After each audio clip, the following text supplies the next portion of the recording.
Pulivendula MLA YS Jaganmohan Reddy గారు ఈరోజు media ముఖంగా మాట్లాడుతున్నారు. నిన్నటి రోజున ఏదైతే పల్నాడు పర్యటన జరిగిందో, ఆ పల్నాడు పర్యటన ఏ విధంగా జరిగిందో రాష్ట్ర ప్రజలందరూ కూడా చూశారు. నిజంగా చూస్తే పల్నాడు ప్రాంత ప్రజలందరూ కూడా నిన్న చెప్పాలంటే భయాందోళనకు గురైనటువంటి పరిస్థితి. ఒక్క పోలీసులు షరతులతో కూడినటువంటి అనుమతులు ఇచ్చినా కూడా వాటన్నిటిని లెక్క చేయకుండా పోలీసుల మీద తిరగబడి ఏ విధంగా రసాభాస చేశారో దాన్ని సమర్థించుకుంటున్నారు ఈరోజు జగన్మోహన్ రెడ్డి గారు చెప్పుకుంటూ వస్తూ. కర్ఫ్యూ వాతావరణం విధించారు, అయితే వాటన్నిటిని చేదుకుని వచ్చామని చెప్పేసి మాట్లాడుతున్నారు. మొత్తంగా నిన్నటి రోజున పల్నాడు పర్యటన గురించి ప్రస్తుతం జగన్మోహన్ రెడ్డి ప్రెస్ మీట్ గురించి మరిన్ని విషయాలు తెలుస్తున్నాం. మనతో ఉన్నారు సీనియర్ పొలిటికల్ అనలిస్ట్ అడిసిమల్ శ్రీనివాసరావు గారు. సార్ నమస్కారం అండి. నమస్కారం. జగన్మోహన్ రెడ్డి గారు ఈరోజు మీడియా ముఖంగా మాట్లాడుతూ ఎందుకు నాకు పర్మిషన్ ఇవ్వాలంటే ప్రభుత్వం ఎందుకు భయపడుతుంది, ప్రజల్లో నాకు వస్తున్న ఆదరణ చూసి తట్టుకోలేక అని చెప్పేసి మాట్లాడుతున్నారు. అందులో భాగంగా పొదిలి సంఘటన కూడా ఆయన గుర్తు చేసుకుంటూ వచ్చారు.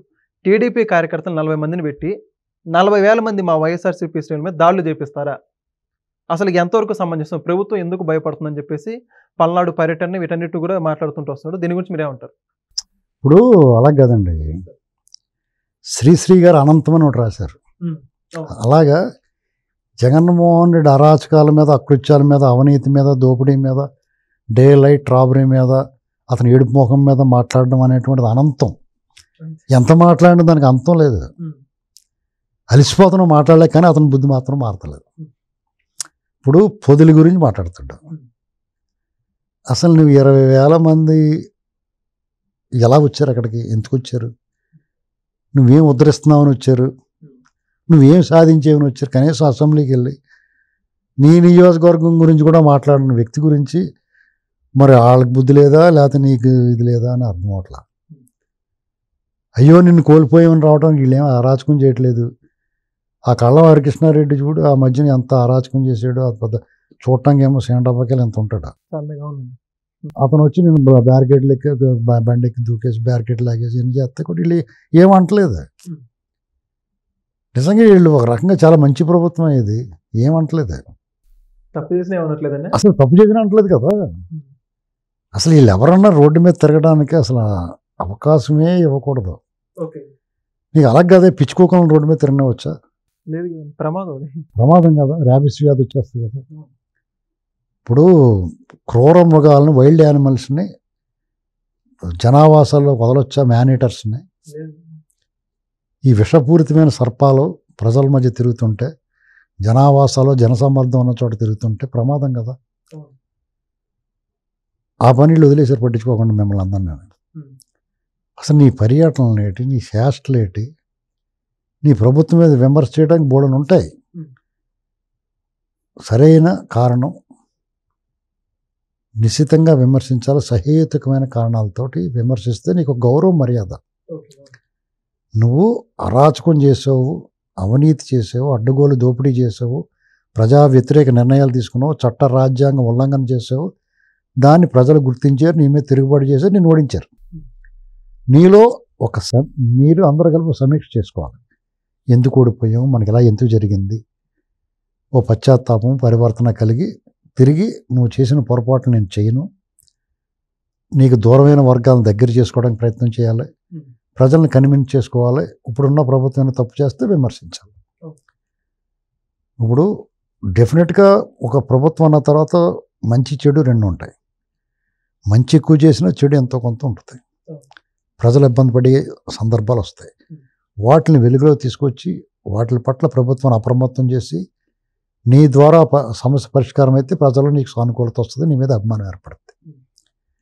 గత 5 సంవత్సరాలు నువ్వు ఏం అరాచకాలు చేసావో దాన్ని ఇంకా రెట్టింపు చేస్తాను మళ్ళీ వచ్చిన తర్వాత అనేటువంటి చెప్తా ఉన్నా. బయటకు వచ్చి నువ్వు పరామర్శ చేసి వాళ్ళందరూ కూడా రౌడీ షీటర్లో, చైన్ స్నాచర్లో, గంజాయి మత్తులో మునిగి తేలేవాళ్ళు, లా అండ్ ఆర్డర్ ప్రాబ్లం సృష్టించేవాళ్ళు, హంతకులు, జేబు దొంగలు, ఇలాంటి బ్యాచ్ అందరికీ పరామర్శకు వెళ్తాం. కొత్తగా సంవత్సరం తర్వాత నీకు ఇప్పుడే లేచిందా లేకపోతే నేను లేపారో తెలియదు, కానీ సంవత్సరం క్రితం చచ్చిపోయినోడికి ఇవాళ పరామర్శకు వచ్చాం. ఇంతకన్నా హాస్యాస్పదము ఆ చావు, సానుభూతి గురించి మాట్లాడాలి. అయ్యో చనిపోయాడు అనుకున్నాడు ఎవడన్నా అంటున్నాడా? మీరు అనలేదు, ప్రజలు అనరు.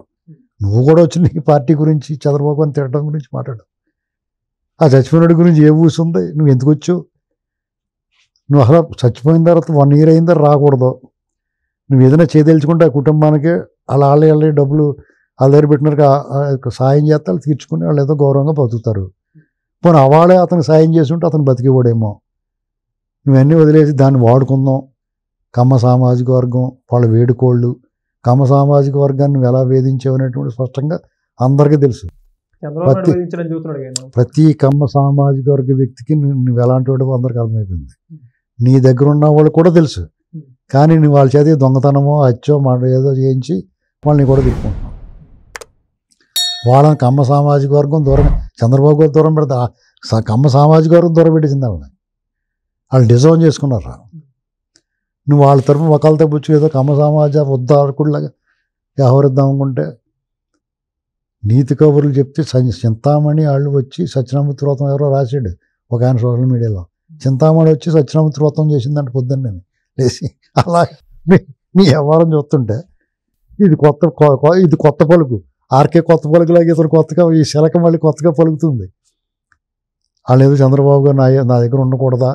ఖచ్చితంగా ఉండకూడదు నీ దగ్గర. చంద్రబాబు గారు అలా ఆయన అనుకోడు. ఎవరలా పోతే నాకెందుకు, నా పని నేను చేసి పోదాం అనుకుంటాడు ఆయన. ప్రజలకు విడిచిపెడతాడు. మీరు నేను మంచి చేస్తా నాకు ఏంటి అన్నట్టుగా మాట్లాడతాడు పాపం ఆయన. ఆయన వయసుని గుర్తు చేస్తా పదే పదే. నీకు సిగ్గులేదా? ఆ మనిషి అది మనిషా మర యంత్రమా అనిపిస్తూ ఉంటుంది ఆయన చూస్తుంటే, ఆయన పనితీరు చూస్తుంటే, ఆయన కష్టం చూస్తుంటే ఒక్కొక్కసారి దుఃఖం వస్తూ ఉంటుంది. ఎందుకే బాబు నీకు ఈ వయసులో? నిజంగా మేము అనుకుంటాం, పార్టీలు కాదు, పార్టీ వాళ్ళు ఏమన్నా అనుకోని మాలాటోళ్ళు ఎందుకని ఇంత తపన, ఇంత పిచ్చి జనం అంటేని ఏదో చేయాలనేటువంటి ఆ తపన ఎందుకని ఆయన ఆలోచిస్తే నువ్వు పీకలకు వస్తాం, రప్ప కోసేస్తాం, నీ మనుషులు మాట్లాడుతూ ఉంటారు. చెవిరెడ్డి భాస్కర్ అంటే అవంటారా భాస్కర్ అంటున్నాడు అనుకున్నాను నేను. చెవిరెడ్డి భాస్కర్ రెడ్డి అంట. అతను ఎంతో శుద్ధపూస సుప్పి సంప్రదాయని అన్నట్టు మాట్లాడుతున్నాడు. తిరుపతి లడ్డూల దగ్గర నుంచి మొదలు పెడితే, ఎర్రచందనం దగ్గర నుంచి మొదలు పెడితే, నీ డబ్బు లావాదేవీలు దశకాలు ఇవన్నీ కూడా అతను డిస్ట్రిబ్యూటర్, పంపిణీదారుడు. నీ డబ్బుని భద్రపరచడం, దాన్ని పంపిణీ చేయడం అనేటువంటిది C&F అంటారు. C&F ఏజెంట్లు అంటారు. ఒక కంపెనీ ప్రొడక్ట్స్ తయారు చేసిన తర్వాత డిస్ట్రిబ్యూషను, వాటిని భద్రపరచడం ఇవన్నీ C&F ఏజెంట్ అంటారు. అతను C&F ఏజెంట్ నీ డబ్బుకి. చంద్రగిరిలో అతను గెలిచాడు కాబట్టి అతనికి మీద కోపం చంద్రబాబు అంటున్నా ఉంటుంది. ఎందుకు ఉంటుందో? డెఫినెట్గా ఉంటుంది. అంతేగాని నీకు మళ్ళీ పీకులు కోసేద్దాం, చంపేద్దాం, బాబాయిని కూడా చంపించేసి వాళ్ళు ఎదరోళ్ళ మీద తోసావు, గుండెపోటుని అబద్ధాలు ఆడేసావు. నీకు ఎవడి మీద ప్రేమ ఉండదు. నీ పెత్తనం, అధికారం, నీ కుటుంబం, నీ చుట్టుపక్కల నీ గ్యాంగ్. ఆ గ్యాంగ్లో వాళ్ళని కూడా నువ్వు తోసేస్తున్నావు. కొంతమంది పెట్టుకున్నావు, విజయసాయిరెడ్డిని తోసావు, రేపొద్దున ఇంకొకటి తోసేస్తావు. అయాల విజయసాయిరెడ్డి మోజు నీతో పాటు ఉన్నాడు, జైల్లో సహానిందితుడు, కోక్యూజ్డ్, తోడు దొంగ. ఇవాళ భాస్కరం మీద నువ్వు అన్నట్టుగానే భాస్కరమే ప్రేమ చూపిస్తున్నావు.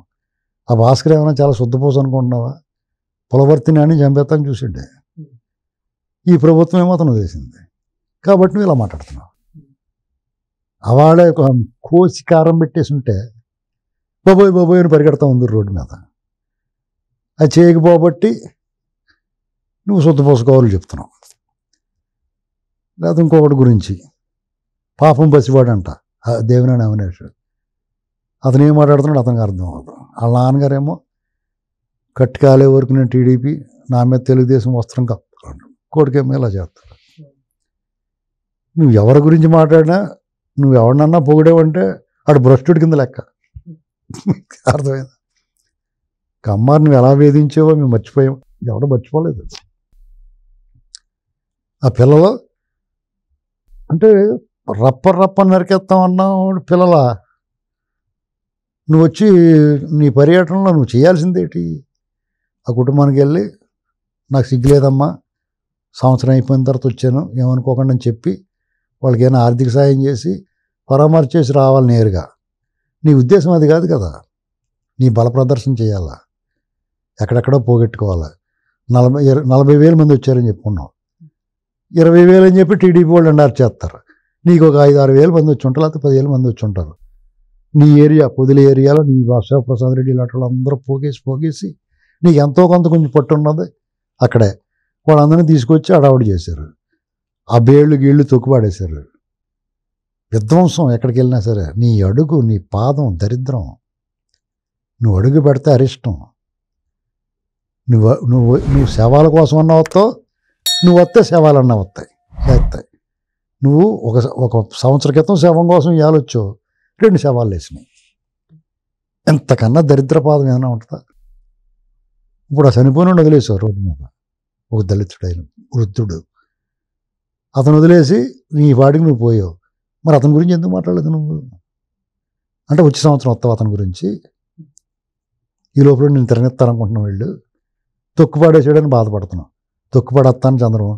నిన్ను తొక్కుపడేయమని అడుగుతున్నారే బాబు అందరూ. బాబోయ్ పాముని బయటకు వదలకండి బాబు అని అంటున్నారు. సంవత్సరం నుంచి వదిలేసారు నిన్ను, నీ గ్యాంగ్ని. చంద్రశేఖర్ రెడ్డి ఉన్నాడు, పెద్దిరెడ్డి ఉన్నాడు, చెవిరెడ్డి ఉన్నాడు, కరుణాకర్ రెడ్డి ఉన్నాడు, పేరు నాని ఉన్నాడు, జోగి రమేష్ ఉన్నాడు, చిదిర అప్పలరాజు ఉన్నాడు. బోడంత మంది పేర్లు చెప్పుకుంటూ పోతారు. నోరు తిరగదు మనకి, నోరు నొప్పి వచ్చేద్ది. ఎంతమందిని నీ వెనకాల పెట్టి నువ్వు నీతి కబుర్లు చెప్తుంటే వాళ్ళ చంద్రబాబు అప్రజాస్వామ్య. ఈ దేశంలోనే అత్యంత ప్రజాస్వామ్యవాది ఎవరైనా ఉన్నారంటే చంద్రబాబు నాయుడు గారు టాప్ 10లో నెంబర్ 1గా ఉంటాడు ఆయన. చట్టాన్ని రాజ్యాంగాన్ని గౌరవించే వ్యక్తులు ప్రథముడు అతను. నువ్వు అధముడు, పూర్తి వ్యతిరేకం. నువ్వు ప్రత్యర్థిగా ఉండడం ఆయన దురదృష్టం. ఆయన జీవితంలో చాలా లక్కీ చంద్రబాబు గారు. ఒక సాధారణ కుటుంబం, సాధారణ మోతుబరి కుటుంబమే. వీళ్ళు చెప్పినట్టు, వీళ్ళు బాబు చెప్పినట్టు 2 ఎకరాలు కట్టేం కాదు. వాళ్ళు కలిగిన కుటుంబమే. అయినా సరే కష్టపడి చదువుకున్నాడు. తను సాధించాలనుకున్నది ఇండిపెండెంట్గానే గెలిచి స్థాయిలో ఉన్న అతను కాంగ్రెస్ టికెట్ వచ్చింది, అతను తెచ్చుకున్నాడు, గెలిచాడు, మంత్రి అయ్యాడు, తన ముద్ర వేసుకున్నాడు, ఎన్టీ రామారావు గారు అల్లుడు అయ్యాడు. నమ్మిన పార్టీ కోసం అతని విలువలు విశ్వసనీయత అంటే మీరు చాలామంది తెలుగుదేశం వాళ్ళకి బుద్ధిలే చెప్పుకుంటాం రాదు.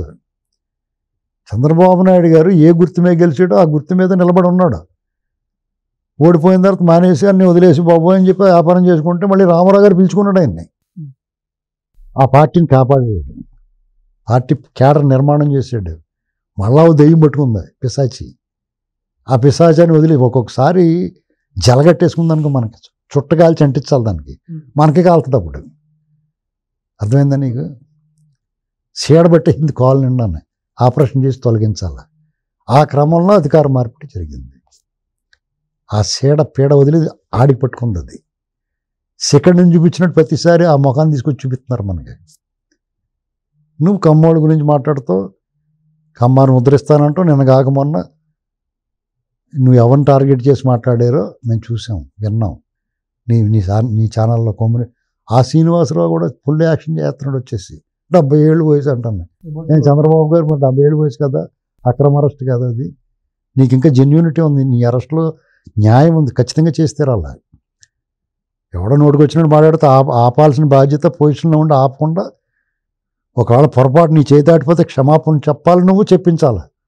ఇవన్నీ మానేసి నువ్వు కూడా బ్యాబే అని మాట్లాడావు నువ్వు. ఇలాంటి పరిస్థితుల్లో నీ గ్యాంగ్ అందరూ ఎలా వ్యవహరిస్తుంటే నువ్వు వచ్చి నీతి కౌరులు చెప్తావా? ఈ రాష్ట్రాన్ని సర్వనాశనం చేసిందే కాకుండా అడ్డగోలు దోపిడీ చేసి దాంతో తృప్తి పడకుండా మళ్ళా 2.0 అంట. రాజారెడ్డి రాజ్యాంగాన్ని పల్నాడు నుంచి మొదలెడతారంట. వీళ్ళు సోత ఊరుకుంటారు అనుకున్నావా?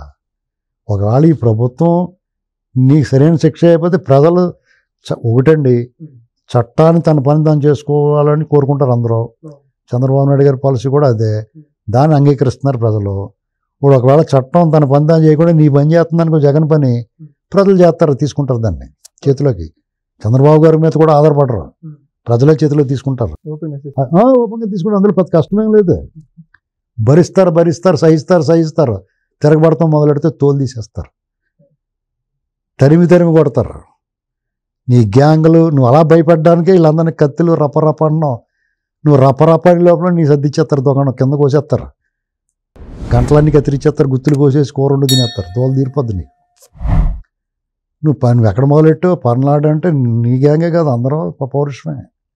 అందరి రక్తం సలసల మరుగుతూనే ఉంటుంది, వేడి నొత్తిరి పొంగుతూ ఉంటుంది. అక్కడ అత్యంత సెన్సిటివ్ ఏరియా. నువ్వు అక్కడ నోరు మూసుకుని చాలా జాగ్రత్తగా ఉండాలి. అందరూ రెచ్చగొడుతున్నావు. రెచ్చగొడితే రెచ్చిపోవడానికి చంద్రబాబు గారు లాంటి ప్రభుత్వం రాష్ట్ర అభివృద్ధి కోసం కొన్ని సహిస్తున్నారు, భరిస్తున్నారు. లా అండ్ ఆర్డర్ కాపాడాలి, శాంతి భద్రతలు లేకుండా పోతే ఇబ్బంది వస్తుంది. రాష్ట్రం బాగుపడాలని కోరుకుతో బాబు గారు అలాగ ఆలోచిస్తున్నారో, ఆయన అభిమానించే వాళ్ళు సానుభూతి పరులు అలాగ ఆలోచిస్తారు కాబట్టి నీ శాస్త్రాలు అనేవి ఉంటాయి. మన ప్రభుత్వ యంత్రాంగం నీ తోలి తీసి ఎండేయాలి. నువ్వు 100 మందితో రావాలి, 3 కార్లు అన్నవాడు ఇంతమందిని వేసుకొచ్చావు కాబట్టి నీ మోకాలు చెప్పలు తీసేయాలి కదా. అరికాళ్ళు కోటింగ్ నీకు ఇవ్వాలి. అసలు నీ అంబటి రాంబాబుకి వాళ్ళు బ్యారికేట్లు కళ్ళం హరికృష్ణ వీళ్ళు అట్లా వాళ్ళు బ్యాచ్ ఉందని ఓ రౌండ్ వేయాలి. వాళ్ళు చూద్దాం వేస్తారో లేదు. ఇవ్వకపోతే అంటే మేము వాళ్ళకి రౌండ్ వేస్తాం. ఊరుకుంటామా? నిలదీస్తాం. జిల్లా ఎస్పీని అడుగుతాం, ప్రశ్నిస్తాం. మేము ప్రజాస్వామ్యయుతంగా మాట్లాడతాం. జిల్లా ఎస్పీని ఏంటంటే ఎందుకు వదిలేశారండి వాళ్ళని అడుగుతాం. ఈ వ్యవస్థల్లో ప్రశ్నిస్తున్నాం మేము. ఈ దేశంలో మనం నమ్మకం పెట్టిన వ్యవస్థ ఏమండి మీరు న్యాయమా ఇది, ఇతను ఇలాంటి వదిలేశారు రోడ్డు మీద, అతను బెయిల్ పొందాడు, 13 ఏళ్ళని తిరుగుతున్నాడు, అవన్నీ ఉల్లంఘిస్తున్నాడు, ప్రజల్లో చిచ్చు పెడుతున్నాడు, ప్రజలను ఉద్రేకపరుస్తున్నాడు, వాళ్ళ మీద థ్రెటనింగ్ చేస్తున్నాడు, ఇతనికి ఎందుకు రద్దు చేయకూడదు? అసలు తెలుగుదేశం వాళ్ళు ప్రజాప్రతినిధులు అందరూ కూడా అతని మీద పిటిషన్ వేయాలి రద్దు చేయమని. ఇతని వల్ల ఇంత ప్రమాదం ఉందండి. ఇప్పుడు ఏదైనా పాము వచ్చిందనుకో, పాములు పట్టి వాడికి ఏకేస్తాం కదా, పట్టించుకోవా బాబు అని. అలాగే చట్టానికి చెప్పి అతను పట్టించేయాలా మీకు కుదరకపోతే. ఇప్పుడు మీరు అతను ఏమంటానికి మీకు ఏదో అభ్యంతరం ఉందనుకో, ఓకే, న్యాయస్థానం ఉంది కదా, అక్కడ అతను బెయిల్ మీద తిరుగుతున్నాడు కదా, అతను ప్రతి అడుగు, ప్రతి చర్య, ప్రతి మాట బెయిల్ ఉల్లంఘనే. ఆ నియమాలను ఉల్లంఘించాడు అతను. వెంటనే రమ్మని పెట్టుకోవాలి. వాళ్ళు సుమోటోగా స్వీకరించాలి. వాళ్ళు చేయకపోతే మీరు చెప్పాలి. అంచేత జగన్మోహన్ రెడ్డి ఎన్ని నీతి కౌరులు చెప్పినా ఏం చేసినా ప్రభుత్వం కూడా కొంత కఠినంగా వ్యవహరించాలి. ఇతను పసిబాలుడు, పాపం పసివాడు అనుకున్న వాళ్ళు ఎవరో కూడా ఆయన చెప్పినట్టుగా అదేమీ కాదు. అందరూ జగన్మోహన్ రెడ్డికి ఒక అడుగు కింద ఉంటారు తప్ప అంతా రాజకవాదులే. అలా లైక్ మైండెడే నీ వెనకాల ఉంటారు. నువ్వు దొబ్బుకొచ్చింది అందులో ఓట పడతావని కొంతమంది, నువ్వు దొబ్బగా మిగిలింది వాళ్ళు దొబ్బేద్దామని కొంతమంది, పైశాచిక మనస్తత్వంలో నీ ఏకభావజాలం వల్ల కొంతమంది నీ వెనకాల తిరుగుతున్నారు. ఫైనల్గా చెప్పేదండి, ప్రభుత్వం పని చేయాలి. దీన్ని అరికట్టాలంటే ఎవరైతే ఈ సైకో గ్యాంగులు ఉన్నారో, ఎవరైతే ఇలాగ రప్ప ఆడిస్తామంటున్నారో, ఎవరైతే బ్లేడ్ బ్యాచ్ ఉన్నారో, ఎవరైతే గంజా బ్యాచ్ ఉన్నారో, వీళ్ళందరికీ ప్రభుత్వ ఉద్యోగాలు కానీ ప్రభుత్వ పథకాలు కానీ అన్నీ రద్దు చేయాలి. ఓటు హక్కు రద్దు చేయాలి, ఆధార్ కార్డు రద్దు చేయాలి, గుర్తింపు కార్డు రద్దు చేయాలి. వాళ్ళని ఎవరికి చెందిన బిడ్డరా విక్కి ఏడుస్తుందన్నట్టు వదిలేయాలి. వాళ్ళ కుటుంబాలు కూడా సఫర్ అవ్వాలి. వాళ్ళ దగ్గర నుంచి వాళ్ళు చెప్పాలి, మార్పు రావాలి. వాళ్ళ కుటుంబానికి సంబంధించిన అన్ని పథకాలు రద్దు చేయాలి. మొట్టమొదటి అక్కడి నుంచి ప్రక్షాళన మొదలవ్వాలి. వాళ్ళు చెప్పాలి, మరి నీ వల్ల కుటుంబం నాశనం అవుతుంది, నీ వల్ల రాష్ట్రం నాశనం అవ్వకూడదు, లేదంటే రాష్ట్రం నాశనం అవుద్ది అతని వల్ల. కాబట్టి అతను ముందు ఒక కుటుంబాన్ని నష్టం జరిగినా పర్లేదు, వాళ్ళలో మార్పు తీసుకొస్తే వాళ్ళ తర్వాత అభ్యర్థన మేరకు మళ్ళీ కావాలంటే పునరుద్ధరించవచ్చు. ముందు ఆ పని చేయాలి. థ్యాంక్ యూ సార్, చాలా చక్కగా. Please subscribe to Leo news for more videos.